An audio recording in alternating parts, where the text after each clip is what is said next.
I want to talk to you a little bit about my own campus. On May 15th, 2024, you may be familiar with, but probably you haven't heard that our campus was encircled by hundreds of militarized riot police from over 20 law enforcement agencies who received numerous false reports from the university that 200 people had taken over a building. Only hours after the riot police had arrested, detained, and beaten protesters did the university send out an announcement correcting its own false reports. These militarized riot police at a lawful gathering at University of California, Irvine, corralled, beat, stomped on, and arrested nearly 50 human beings. I was one of those. There are still over a dozen people facing criminal charges due to this unlawful police action on May 15th. This is an important fact because throughout the country, in many places, the charges were dropped, though that was a pretext for doing even more harmful things. But I wanted to note that this was one of the campuses where everyone who was arrested faced charges, including people who were not arrested on that day, but then were later gathered up and then faced charges. I faced the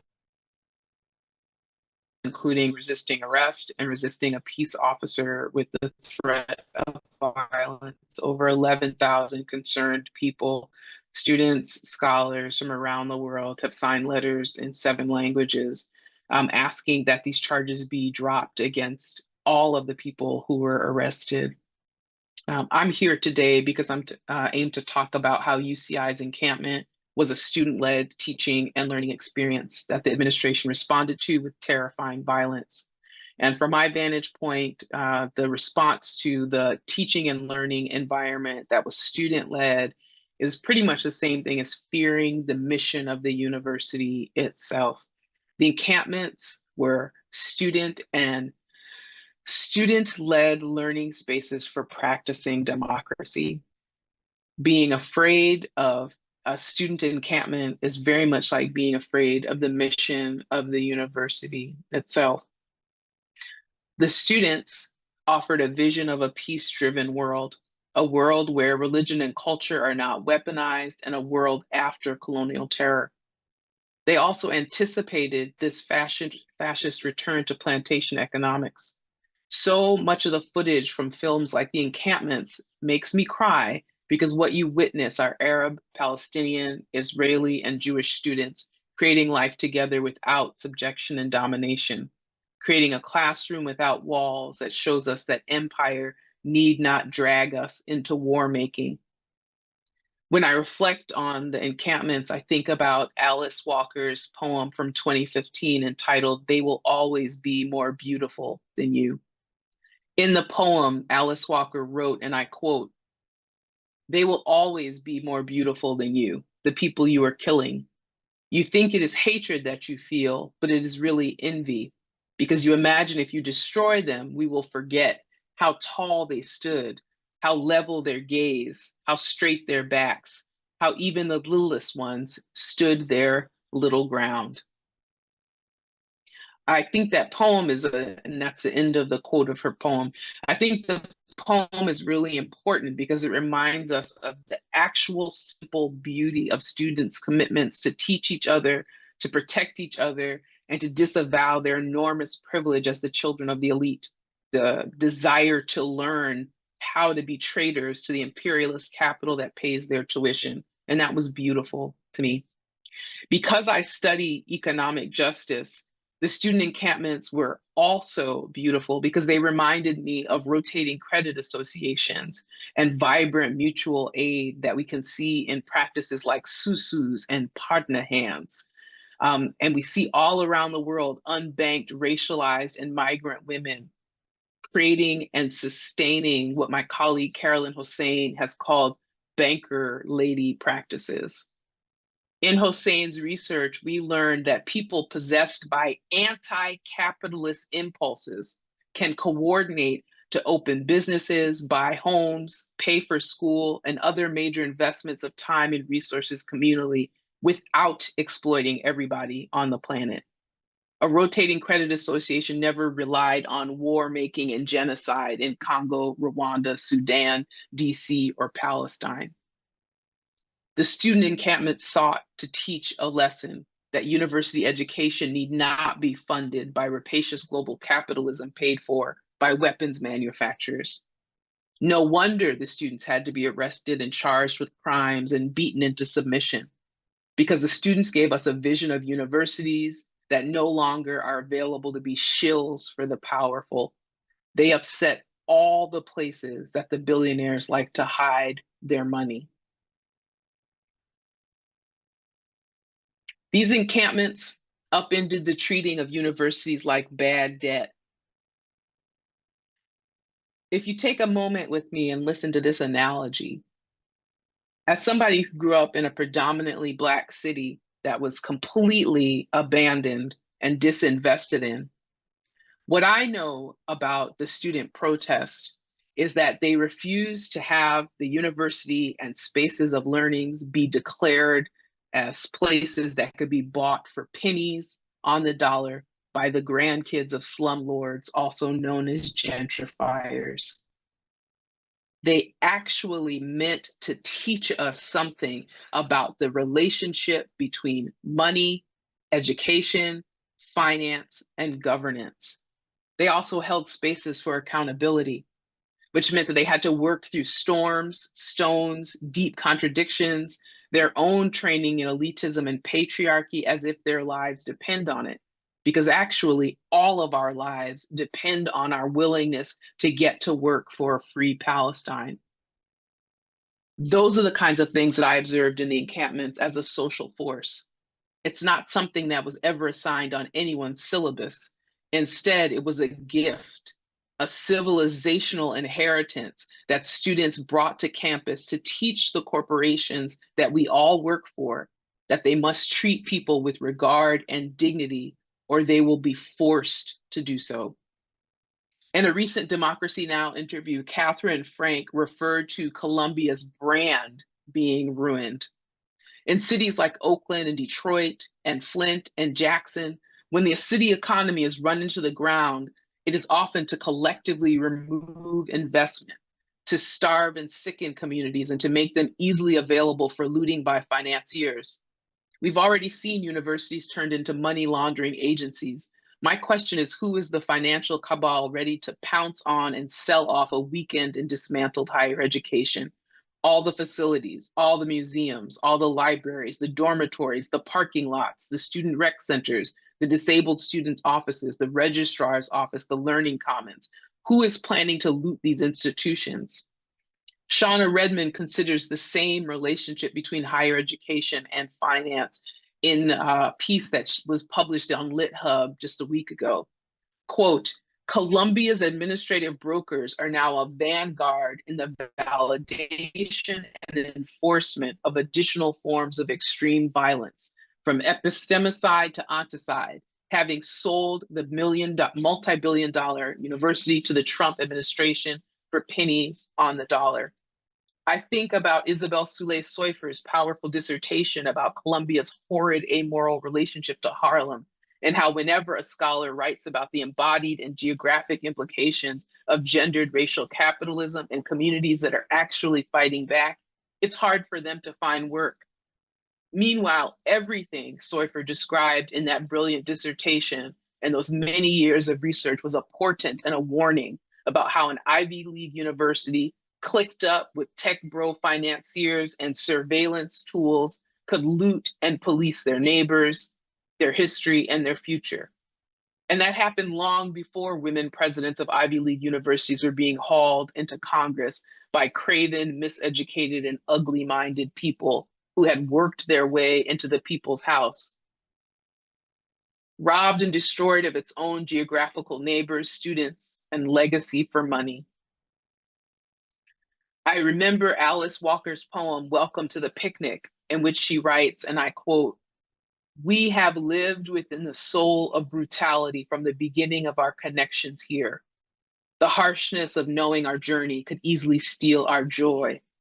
To learn not to extend our disaster, that is what teachers are for," end quote.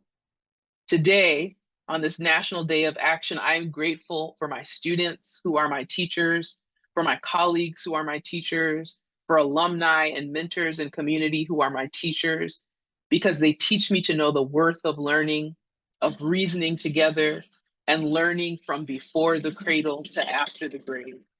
Thank you. Tiffany, thank you so much for this incredible testimony of your experience at the UC Irvine encampment and of your analysis of the encampment as a microcosm of the many intersecting threats that we're facing throughout our higher education system today. The repression and abuse of Palestinian voices and pro-Palestine activists in imbrication with the many financial and racialized systems of power and inequality within which we live on a day-to-day basis in our academic institutions. I can think of no more powerful opening to the Day of Action Palestine webinar than this. Tiffany is a professor of global and international studies at UC Irvine and professor extraordinarius in the Chief Albert Luthuli Research Chair at the University of South Africa. Thank you, Tiffany. This webinar is part of 15 that the Coalition of Action for Higher Education has organized on this Day of Action, starting with the displacement webinar organized by the Modern Language Association Radical Caucus at 10 a.m. Eastern, and going all the way through to our flagship event, the Teach-In, which takes place at 7 p.m. Eastern. The significance of this webinar in particular is that it foregrounds and centers Palestine at the heart of CAHE's actions, activities, and philosophy. Palestine is a crucible, as we like to say it. Heather in particular says of the intersecting economic and political threats and challenges that we're facing throughout the American higher education system at the moment. It's the weapon that's being used by not just this federal government, but by every government for at least the last 40 or 50 years to quash, to clamp down on free speech and academic freedom in our higher education institutions, and a weapon that's been used to dismantle our higher education institutions. Also, as we've seen over the last year and a half, it's a site of resistance, of solidarity, and of love. And we're seeing a flourishing of a new generation of students who will not abandon Palestine, who will not be silenced into submission, and who will not be afraid to call a genocide, who are not afraid to say from the river to the sea, Palestine will be free. At heart, this webinar is an homage to our brave and passionate students. Thank you, thank you, thank you. I'd like to introduce our next speakers, Andrew Ross and Rabab Abdulhadi, who will be giving opening comments for about 5 to 8 minutes, and then we'll open up to questions with the audience. Andrew Ross is professor of social and cultural analysis at New York University. He is the author and editor of more than 25 books, including Stone Men, The Palestinians Who Built Israel, and is the director of NYU's Prison Research Lab. He currently serves as the secretary for the National Network of Faculty and Staff for Justice in Palestine. Thanks so much for joining us, Andrew. Rabab Abdulhadi is a Palestinian scholar, activist, educator, editor, and an academic director. She is an associate professor of ethnic studies and the founding director of Arab and Muslim ethnicities and diaspora studies at San Francisco State University. She is compiling critical oral histories of Palestinian activism and editing an anthology on teaching Palestine. She's also convening roundtables on Black liberation, abolition and reparations, and whose narrative, gender, justice, and Palestine. Thank you so much for joining us, Rabab. I'm going to hand things over to Andrew now, and then we'll on.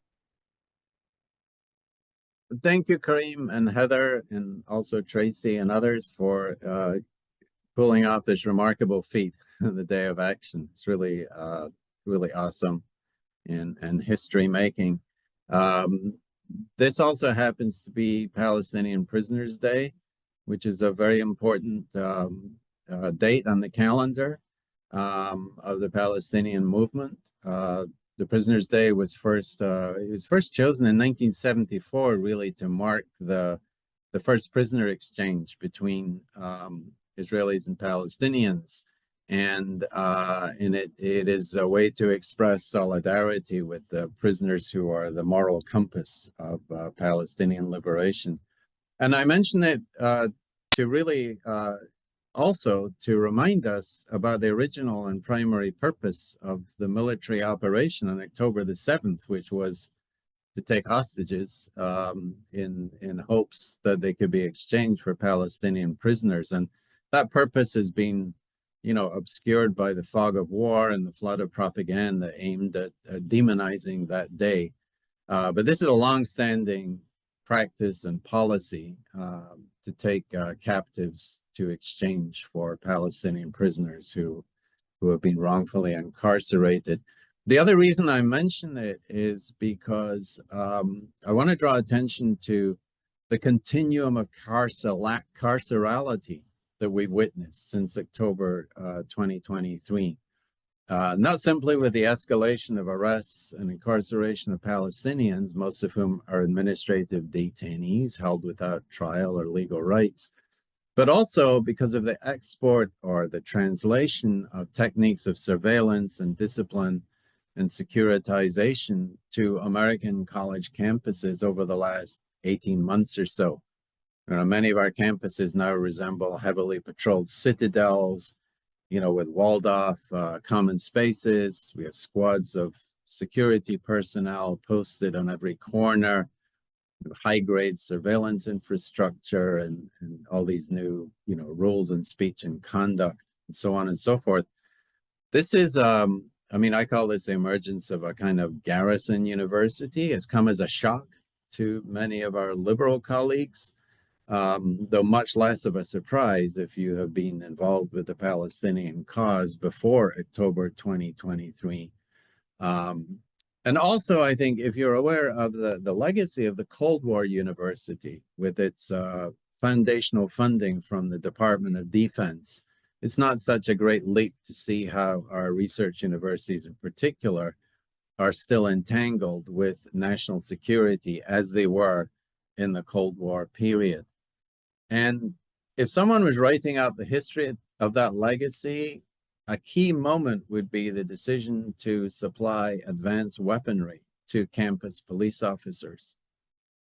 You remember in 2014, the Ferguson uprising really sort of exposed the degree to which our urban police forces had been militarized through the Department of Defense's 1033 military surplus program.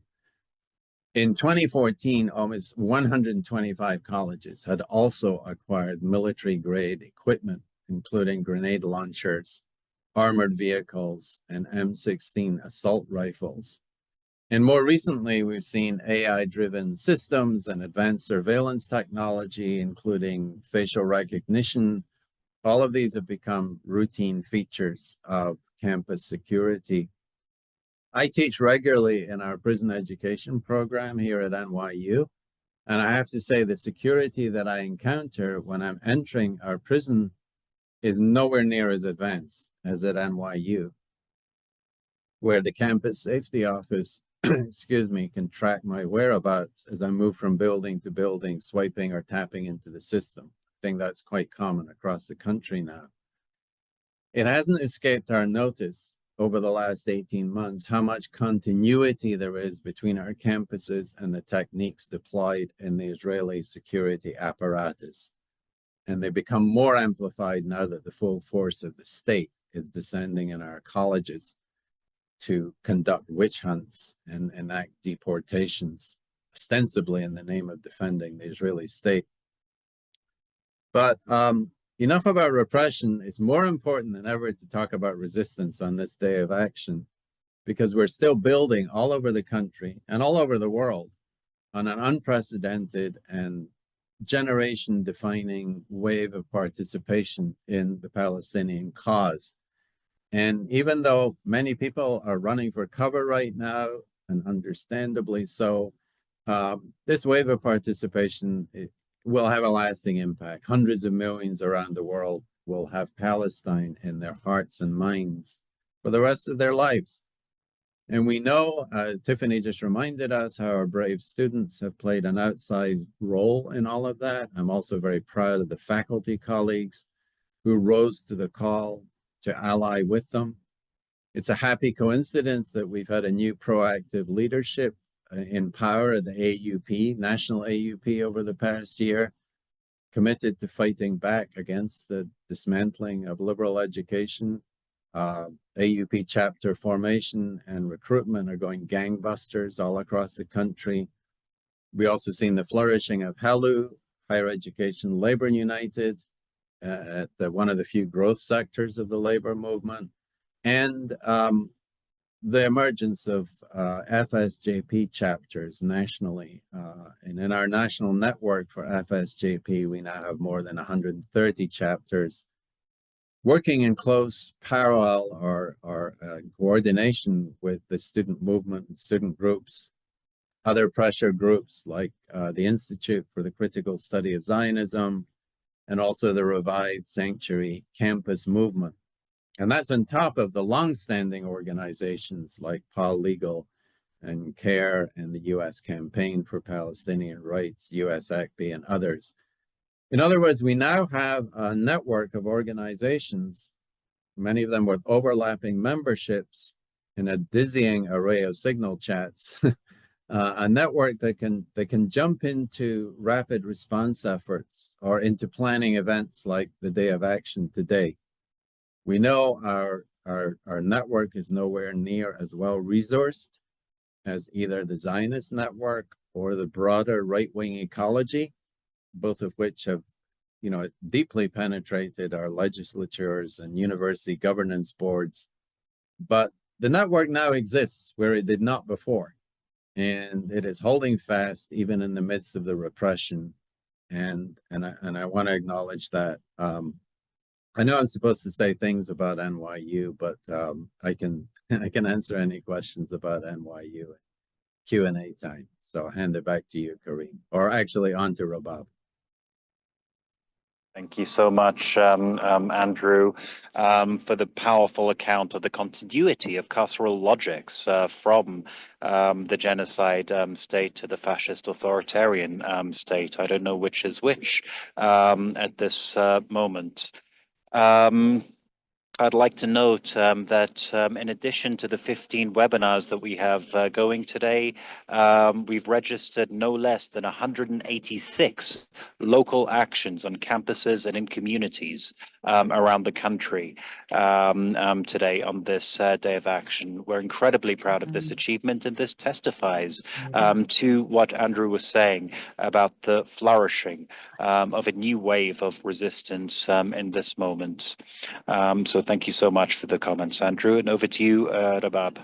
Yes, thank you so much. You introduced me already. I just always start by making land acknowledgement of our campus being on indigenous Aloni people's land. And I also affirm that I'm not making a cliche acknowledgement. I'm making that because it's really important to have to emphasize and to practice going to land back for indigenous people in these lands on which we live and practice here, and to assert that this is also in terms of solidarity with Palestine. If we support the freedom in Palestine and ending the genocide that is ongoing in Palestine, we must also assert the support for indigenous people in Turtle Island, in this Western Hemisphere of the world, and also in this country. I also want to take a moment of recognition of the fallen not only in Palestine, in Gaza, and in the West Bank, where a genocide is ongoing, and I want us to pay attention to that as educators as people who are involved in labor unions, people involved in academic freedom, people involved in all struggles, to pay attention to the details of what's going on in Palestine, in Lebanon, all over the world, because it's really important to acknowledge and assert that justice is indivisible. I also wanted to affirm that today is Palestinian Prisoners' Day, and one of the things that Palestinian prison movement says that prison is a university, and it's really important to think, what does this really mean? As a place where people learn, and people learn how to resist repression, and that's where the oppressors also learn and teach how to oppress further, to crush the spirit of the people. And this is also connected to Mahmoud Khalil, who refers to himself as a political prisoner. So this connects also the two places where we're talking about in the US and in Palestine. And I think it's also as a framework that to discuss, to connect San Francisco State, the day-to-day that is very important, and Palestine, is that to acknowledge within our framework that we are speaking about two settler colonial regimes, the United States and Israel. It might be something that we need to study further, because it has been only recognized recently and not in many quarters in the US Academy, in some quarters, and maybe it has been recognized, but it's not a very easy pill to swallow, because if you recognize the United States as a settler colonial regime, then there is a lot of things that we need to change, the way we approach the United States and think about policing and discipline, maybe going back to the slave patrols, and maybe going back even further to the ways in which this country has sought in its genocide against indigenous population, the use of terror, the use of killing machines, the use of genocide, that we're not talking about exactly the same weapons, because of course there is a very different ways of doing it, and in comparative analysis things are never exactly the same. That's why it's comparative. It's not the same thing, but the application, the ideology, the methodology, and so on, I think it's really worth understanding and applying, and understanding what is going on, and why there is also a very strong affinity between the ways in which the United States and Israel also have a very strong ideological and philosophical tie, not only political and strategic, which they do, political and strategic tie, which makes the United States very eager and very supportive of the Israeli settler colonial project and of the project of the genocide against the Palestinian people in Palestine, that has destroyed every single university in Gaza, has destroyed so many faculty, has killed so many students, has denied 40,000 high school students the right to even matriculate, to be able to apply to universities, that even when universities here in the United States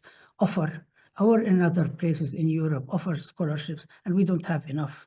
There isn't enough, and this is a call to offer more places and more scholarships.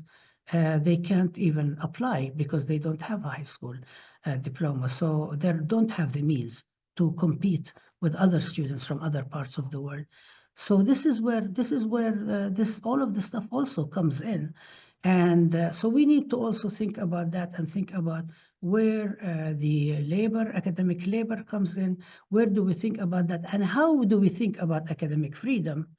And how do we think about protecting our academic institutions in higher ed when we think about the Palestine, and what is it that we're talking about in higher ed? What is the university? What are our universities? In Arabic, the university campus is called Haram Jami'i. Haram means it's a sacred space. The university campus is a sacred space. It means it's a sacred space that should not have police, that should not have patrol, that should not have university police or city police or armed guard, or should not have armed guard coming in and killing students. shooting, like what happened in Kent State during the war in Vietnam, or what happened with my colleague Tiffany when they came in and beat up students and faculty, what happened at UCLA when Israeli supporters came in and beat up the students, and then the Palestinian students and their faculty and supporters were accused of being the aggressors.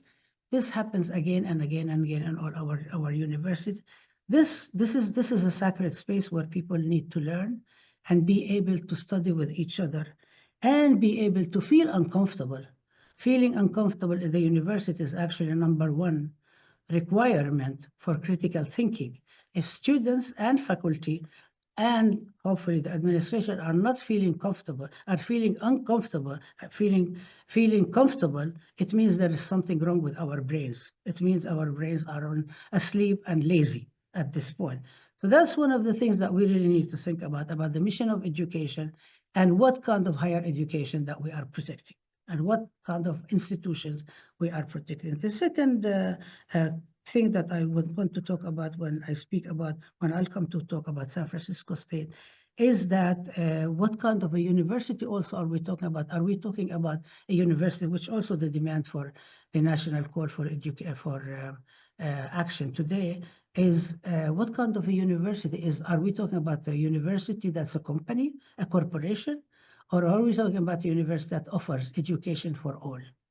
Are we engaging in a university that produces education only for the few who can afford it and charges students high amount of tuition and then offers a very inferior kind of education like our public institutions, including my own university? Or are we talking about enabling everybody to have a free education? That means free of tuition, but also freedom of thought, which is a very important aspect. All of these aspects have happened at San Francisco State, and where policing has been going on, unfortunately, way before what we're witnessing today. San Francisco State has been a test case indeed for applying all of the repression, the time, place, and manner ruling that has been going on, for submitting letters of reprimand against faculty. I've experienced that. For reprimanding students, for expelling students and not allowing them to be on campus, for advocating for Palestine, for allowing Zionist students to attack Palestinians and other anti-Zionist students, and for allowing them to actually file lawsuits against and for shrinking the Ahmed Studies program and reducing it to almost nothing, and trying to crush every single achievement we have done. We started the program that the university wanted to build in 2007. And I was very much excited because I hoped that we will be able to build on the legacy of San Francisco State as the home of the 1968 strike by the Black Student Union and the Third World Liberation Front, and one of the students who led the attack on Alcatraz from the American Indian movement, Richard Oak. And I thought this would actually create the legacy where the students demanded the College of Third World Studies.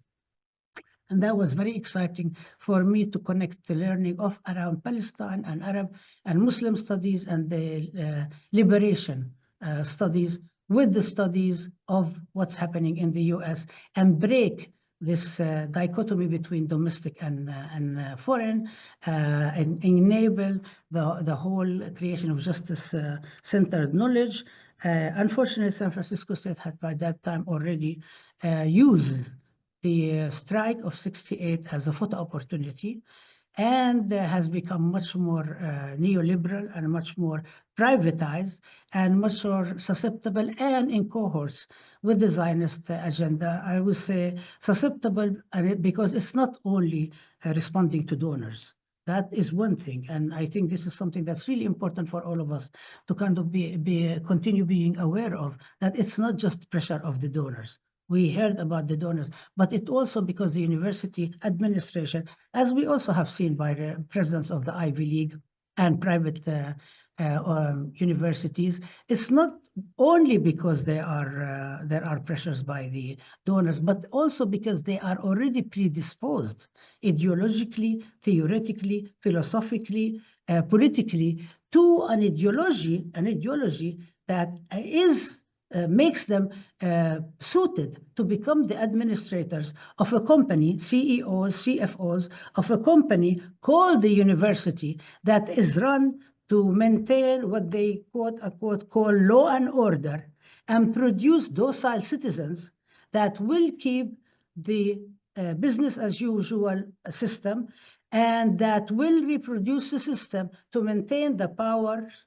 of the 1% and the control of the money and of the resources of everything over the 99%. This is where the university, this is how university administrators become, and this is what's happening with us at San Francisco State. Thus, the university administration, and I'm not only talking about the president, I'm talking about 4 provosts that have come since I've been there, 3 university presidents, explains why is it that our university president comes in enamored with Edward Said, but then welcomes Zionists to campus.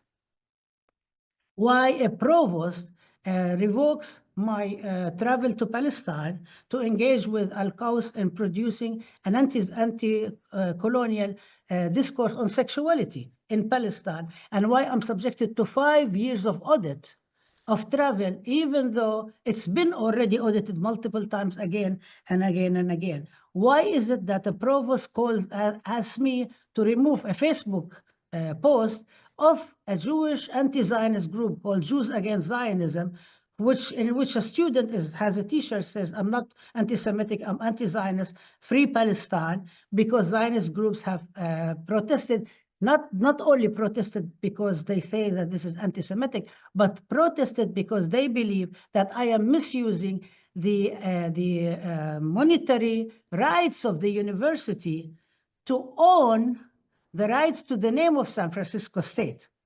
So we, as a program of the university, are not allowed to be part of the, even though a lot of programs do it, but we're not allowed to use the name of the university and all of these things. It is not really supposed to be McCarthyism and against academic freedom and so on, but it is about how dare you, again and again and again, AMCHA and the Anti-Defamation League stand with us and so on. Why is it that the university Zionist groups come in, all the Zionist groups come in and say that our collaboration with Palestinian universities are collaboration with terrorist universities, and that I'm involved in indoctrinating students, when we all know as academics, everybody knows, you cannot indoctrinate a student in doing anything. You can't even tell a student to do their homework. You cannot even tell a student to turn off their phone if they are checking their page, and actually file a lawsuit against you, which I was sued by the university, by the Lawfare Project, in a lawsuit with 900 lawyers, and it was a test case, and I was sued in it because they said that I actually should have told the students that they should not hold a Know Your Rights law faculty fair to tell the students when Trump first came to power that of their rights, to advise them of their rights, and they said that Hillel a group should not be there because it acts as eyes when Trump came to power, but and then they said this was anti-Semitic, and students, we said, well, how is it anti-Semitic when there are Jewish groups like JVP was involved in it, and we were held up in 18 months lawsuit, and in that lawsuit, I personally refused to engage in a joint defense with the university because I was worried that the university would settle with the Zionists, with the lawfare, and sure, we succeeded in the lawsuit. The judge dismissed it with prejudice. It was the only lawsuit that we won against it. Unfortunately, lawfare sued the university on its own without engaging me or COPS or any of that, and then the university settled. And all of these things now are basis for the settlements that have happened with University of North Carolina, with Duke University, with several other universities, because the universities would settle. To them, it's a question of money, and also because they don't really think it's a big problem, on the basis that the universities have not done enough to confront anti-Semitism. For us, it was a very big issue not to allow San Francisco State to settle and say that San Francisco State had engaged in anti-Semitic behavior due to a Palestinian activism, to Palestinian student activism, to activism for Palestinian freedom, due to the Ahmed Studies program that teaches about Palestinian freedom, teaches justice-centered activism. This has, all of these things have been again and again used. And the end result of it is that this one part of the problem is that one positive aspect of it has been the support by our own union, our faculty union, and the San Francisco Labor Council, which has passed 3 resolutions in support of us. But also it has been also treated by many people in the academy as sort of something that doesn't concern us because it's about Palestine. It is not something that should concern other people, which is something that I think it's really important for us to discuss, because had we dealt with some of these issues earlier on, and it's not something that's exceptional to me in the United States, this is the story of Palestine. So I think we really need to figure out how we can, on this National Day of Action, increase our work in order for all our colleagues to understand that an injury to one is indeed an injury to all. Amazing. Thank you so much, Rabab, for your immensely articulate and wide-ranging account of the ideological connections between Israel and the United States, as well as the political, material, and strategic connections between them. Your discussion of how this impacts higher education nationwide, and you're bringing all of this home for us at San Francisco State University and your own experiences there. Masterful presentation. So we have about 15 minutes for questions. I'd like to get things going by stating that this is a moment, this webinar is a moment on the National Day of Action for Higher Education where Palestine gets genuinely centered. I'd like to start by asking for basically reports from the ground from Palestine. What details are we not picking up on here in the United States, not just in the press, not just in the media, but also in our own circles as we become increasingly worried and mobilized around the kidnapping and deportation of students, the shuttering of departments, and the obscene demands, the extortive demands made by the federal governments at our universities. What details from the ground on Palestine would you like us to know? Perhaps we can start with you, Rabab. Yeah. I think I will just give an example that connects San Francisco State with Palestine. In 2018, we were on our way to start teaching Palestine conference with Bir Zait and Najah. It was just on our, and Campus Watch, which is Middle East Forum. We know it's started by one of the leading Islamophobes in the country. At the post, and I will read it to you, says San Francisco State University Professor Rabab Abdulhadi is currently holding a conference at West Bank Bir Zait University, where Israeli forces just arrested a member of the Hamas student faction. It was Omar Kiswani, who was 24-year-old. He was arrested on March 7th, and actually Bir Zait University website has a post on it. And I'll continue from Campus Watch. On suspicion of terrorist activity, Abdulhadi has already brokered the Memorandum of Understanding, MOU, between SFSU and terror promoting An-Najah University, while expressing interest doing the same with Bir Zait University. Please sign the Middle East Forum petition to end the MOU with An-Najah University and send a message to SFSU that taxpayers' dollars should not be funding partnership with institutions that harbor terrorists. So in this message that they're trying to do, they do several things. They tell San Francisco State, do not support the project of teaching Palestine. They're saying that Bir Zait and An-Najah University are terrorist universities in order to say that Palestinians don't have the right to education, because we're always talking about the right to education. We're talking about how many students are in prison. We're talking about within prisons themselves, how Israel always arrests students right before they go to Tawjih, right before they finish graduation. Not a single university, and I've said it so many times, not a single commencement in any Palestinian university was full. Not a single one. There are all empty. Wherever you go, there are always empty seats, because for students and for faculty. because some are martyred, some are kidnapped, some are, especially they came into the university. This was actually the first time they dressed in like Palestinians. They came into the campus and they kidnapped the students, and now they're doing so much more again and again and again. Faculty the same way. They destroy library, they destroy books, they burn books. I mean, who does that?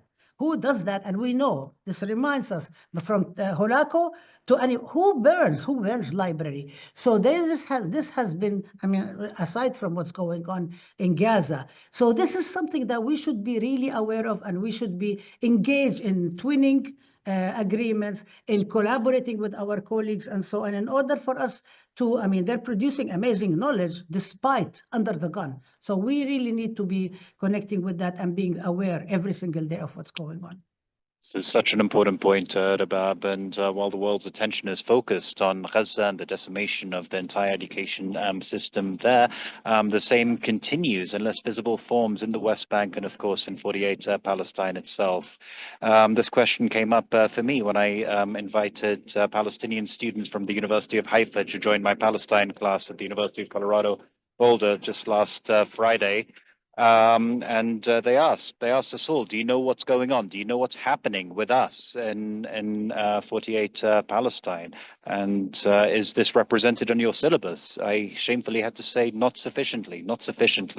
And then I explained to my US students that while Gaza resembles a concentration camp and is comparable to 1930s and 1940s Germany and Europe, the West Bank is comparable to apartheid South Africa, and 48 Palestine is comparable to the Jim Crow South. And these connections have to remain fresh and apparent in our minds when we engage with the question of Palestine. It's not just Gaza.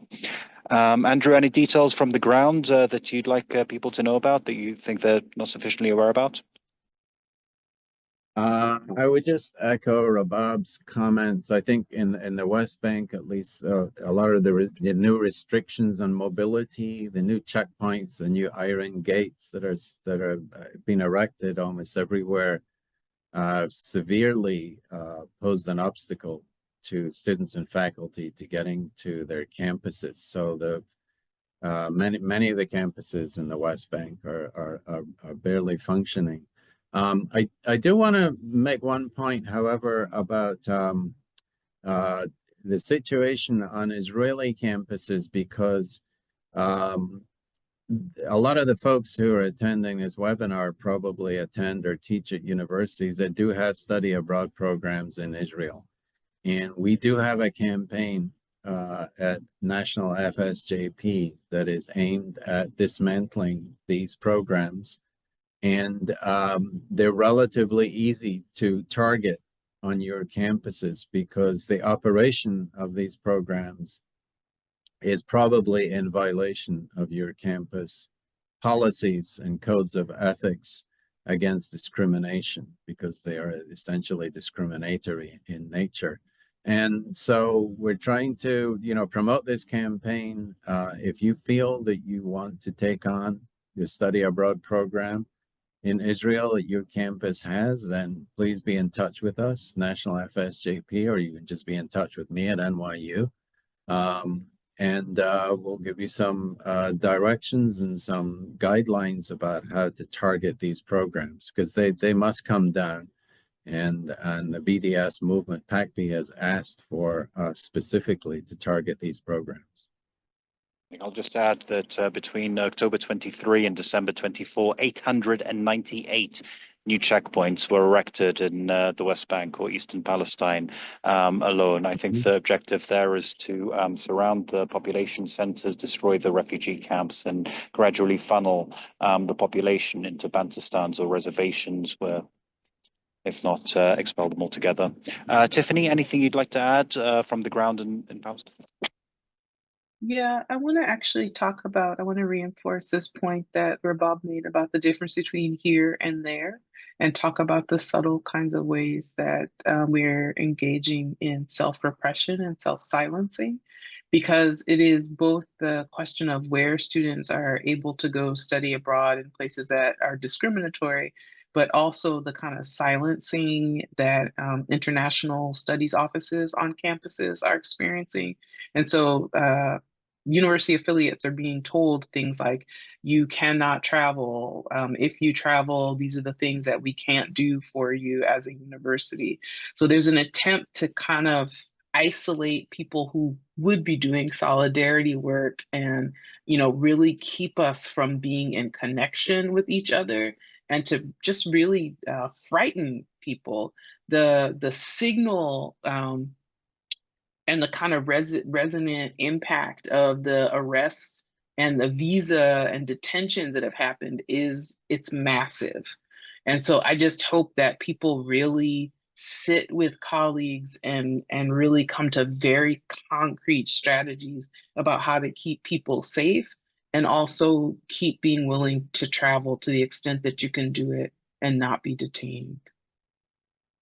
Rabab, you'd like to make a point about study abroad? Yes, actually, we tried we applied twice to do a study abroad in Palestine.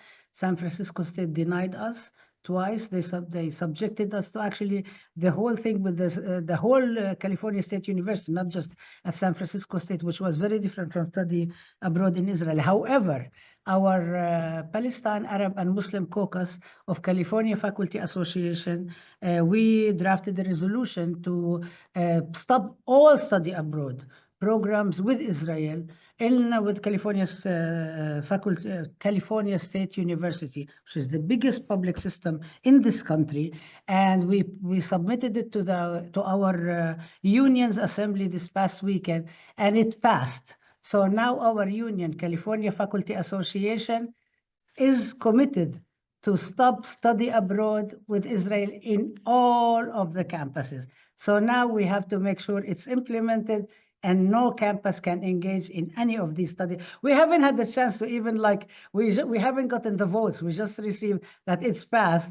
So we haven't even announced it publicly or written a press release or anything. But then since you mentioned it, Andrew, I thought this would be a very appropriate day to bring good news this is kind of like, you did such a wonderful job of organizing this and doing all this kind of work. So just bring you a little gift from our part of organizing. Thank you. That's terrific news. Send us something official and we'll circulate it. Amen. Absolutely stunning. Thank you, Rabab, for this beautiful news. Alf Mabruk. Alf Mabruk. I'd like to hand things over to Heather. I mean, we only have about 4 minutes left. Perhaps if you have any questions of your own, and if any from the Q&A are particularly striking, you can raise them and invite the panelists for final comments. Well, there's a number of questions I'll just try to kind of combine into something that I think we should all recognize. This is an April 17 Day of Action, which also happens to be Palestinian Prisoners Day and the first day of the Columbia encampment. What you've seen today is the connection between carceral politics, both at, in the global north and in the global south, and the connections between the two. So we've had a number of questions, both like in the chat and in the Q&A, that ask us to foreground a little bit more how it is first that especially the elite universities in the US seem to have fallen in line with these carceral suppressive tactics. And also, how do we navigate the fact that there's so many distinct institutional and geographic dynamics as we attempt to fight back against the combo of neoliberal colonial tactics that we're seeing displayed both in Palestine and now brought back into an authoritarian regime at home. Anyone want to take that on? You have like 2 minutes. I can say a couple of things about the elite university, and so the elite university, I think that, look, there are already elite universities. They are present. We should be able to think about this as resources that exist there. We should take advantage of whatever is present and use those resources in order for us to equalize the playing field with public universities. The students have done an amazing job. at various places. The fact that, you know, Colombia was there, and then people say these are elite universities and the right wing is trashing them left and right. I don't think we should be defensive about that. We should salute these students. We should celebrate them. We should protect them, and we should encourage everybody else to say, look, the students use the privilege that they have in order for them to do what they can do. They learn, and this is how they're putting their knowledge to good use. And they've done that in the 60s in Vietnam. They've done that everywhere else, and they are doing it, and other universities are doing it too. That's not really true that it's only elite universities that are doing it, but they're putting the spotlight on that to kind of like show that divide and conquer, that it's not really happening elsewhere. So I think that is, I don't think there is a way to balance. I think, look, we have to do what we really need to do, and there are a lot of losses that we're going to be, you know, incurring, and it's just part of the fight until we win, and we, you know, we just need to support each other. Yep. Andrew, go ahead. Yeah, I'll just try to be brief and perhaps remind us in closing that we're facing this repression, but and it's painful, and people are being hurt, and that's horrible. But the repression is a sign that our enemies are losing. The battle for consent and for legitimacy, for settler colonialism and the Zionist project and white supremacy, that battle for consent has failed or is failing. And the one thing that Gramsci taught us is that when consent fails, elites turn to coercion and authoritarian force and violence. And that's what we're seeing. We're seeing the bullying and the barbarism and the violence and the authoritarianism. And that's a sign that they are desperate, and they're no longer engaging with us on the terrain of ideas. They've lost that battle. So let's keep that in mind as we move forward and keep Palestine at the center of our organizing and whatever we do.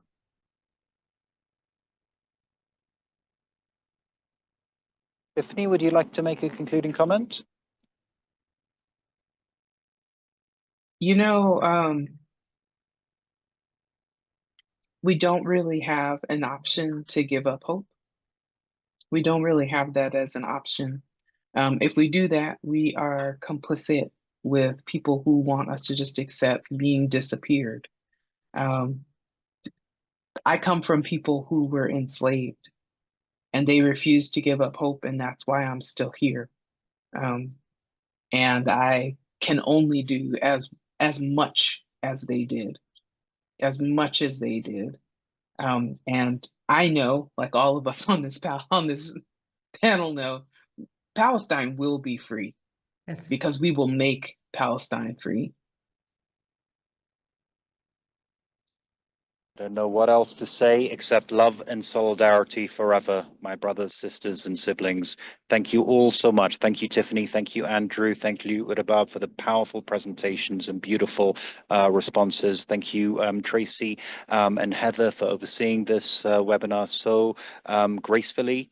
And thank you all for joining us. Onwards, JVP panel now on Resisting Project Esther, and the Day of Action teach-in is at 7 p.m. Eastern. I look forward to seeing you there.